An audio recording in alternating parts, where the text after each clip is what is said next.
अस्सलाम वालेकुम, welcome to our channel aspirants. आज हम डिस्कस करेंगे एफपीएससी का इंटरनल रिक्रूटमेंट के लिए असिस्टेंट का पेपर जो कि 3 अक्टूबर 2022 को हुआ है, यानी कि आज हुआ है। और इसके हमें पिक्चर्स मिल गए थे, तो वो पिक्चर्स काफ़ी ब्लर थे, तो मैंने कहा यार बेहतर ये है कि इनको वर्ड पे लिख के आप लोगों के साथ शेयर करूँ।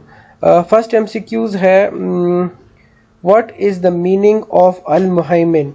तो अल मुहैमिन का मतलब होता है दी प्रोटेक्टर। नंबर 2 पे है, हजरत आमना was the daughter of dash. तो ये है ऑप्शन बी, वहाब बिन अब्दुल मुनाफ। आपने याद रखना है, अगर ये एमसीक्यूज आ जाए कि आप सल्लल्लाहु अलैहि वसल्लम के ग्रैंडफादर का क्या नाम था फ्रॉम मदर साइड, तो वो भी यही है, आपने ये याद रखना है। नंबर 3 पे है, name the first ambassador of the Islamic state who was martyred in the way. तो ये है हजरत हारिस बिन उमैर रज़ियल्लाहु अन्हु। नंबर 4 पे आते हैं, Ghani was the title of हजरत उस्मान रज़ियल्लाहु अन्हु। ये टाइटल जितने भी हैं वो सारे आपने याद रखने हैं। काफ़ी टाइटल्स मैंने बहुत टेस्टों में मैंने देखे हैं, टाइटल्स बहुत ज़्यादा आते हैं। नंबर 5 पे है, हजरत dash has the title the gateway to knowledge. तो ये हैं भाई हजरत अली रज़ियल्लाहु अन्हु। नंबर 6 पे है, वन शीप और goat is due in line of ज़कात if one has how many sheep goats. कितने शीप आपके पास हों या गोट्स आपके पास हों, फिर उस पर आपकी एक शीप बनेगी, शीप या गोट बनेगी ज़कात के लिए, जब आपके पास टोटल 40 हों। नंबर 7 पे है, what is the compulsory tax on the production of agricultural lands या प्रोडक्ट ऑफ एग्रीकल्चरल लैंड्स। तो ये है अशर। नंबर 8 पे है, dash was called the month of migration, Muharram, Shaban, Ramzan या फिर रबीउल अव्वल। तो ये है भाई रबीउल अव्वल। नंबर 9 पे है, the boycott of Banu Hashim continued for how many years. 3 years. ये कल जो है CSS की MPT में भी आया था।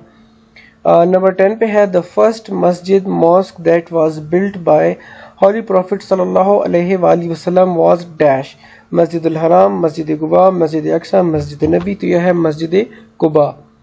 11 पे है, objective resolution was passed on. तो यह है 1949, मार्च 1949।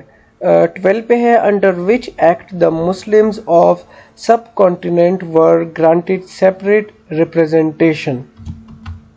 तो ये भाई गवर्नमेंट ऑफ इंडिया एक्ट 1909 में सेपरेट रिप्रेजेंटेशन उनको ग्रांट की गई थी। नंबर 13 पे है, मॉन्टेक चेल्म्स रिफॉर्म मीन्स। ये कौन सी है? मॉन्टेक चेम्फॉर्म्स रिफॉर्म्स कौन से होते हैं और मिंटो मॉर्ले रिफॉर्म्स कौन से होते हैं? तो ये है जो 1919 का गवर्नमेंट ऑफ इंडिया एक्ट है, वो है मॉन्टेक चेम्सफोर्ड रिफॉर्म्स। और इसी तरह मिंटो मॉर्ले रिफॉर्म्स जो है वो 1909 वाला जो गवर्नमेंट ऑफ इंडिया एक्ट है उसको मिंटो मॉर्ले कहते हैं। 14 पे है, which was considered as the first written constitution of India. तो ये है Minto Morley reforms. Minto Morley 1909 वाला है, जो फर्स्ट रिटन है वो 1909 वाला है। और 15 पे है, the by cameralism was introduced in India under government of India act 1919, यानी कि ये वाला मॉन्टेक चेम्सफोर्ड रिफॉर्म्स।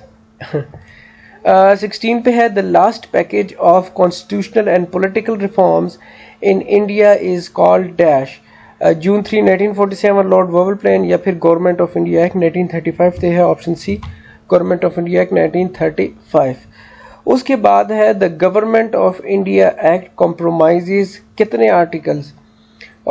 289 आर्टिकल, 451, 15 और 280। ये अच्छा, ये नन ऑफ दीज है। और जो इसमें थे 321 सेक्शंस एंड 10 शेड्यूल्स थे इसमें।